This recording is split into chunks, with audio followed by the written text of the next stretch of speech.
บ้านนะครับผมขอให้กับเพื่อนๆในชาติทุกคนครับ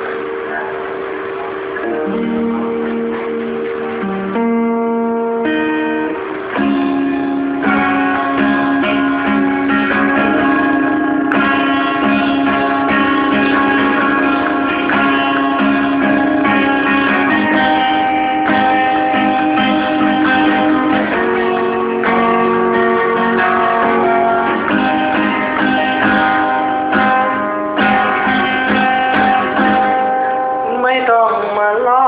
ฉันเลยไม่ต้องมาเอ่ยคำว่ารักคือเธอถูกฉันแค่คนเดียวฉันก็ต้องไม่กลัวไม่ต้องมาหวังรักใครคือเธอไม่ได้ในตัวฉันเป็นอนุเด็กตอนไม่ต้องทำการที่ยอมเธอแลกมาว่าไม่ชอบเธอเดือนที่บอกฉันตรงฉันจะหยุดลง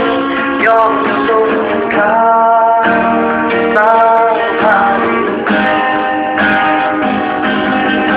จะรอพอยกแม่อยู่ข้างตานั้นจริงก็ยอม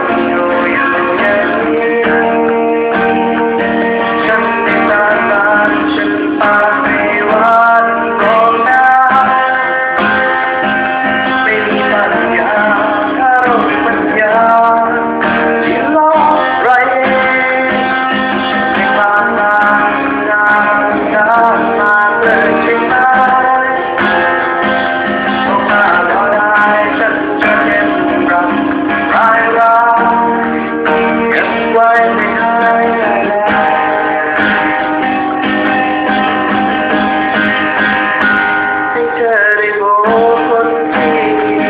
จำใจคนนี้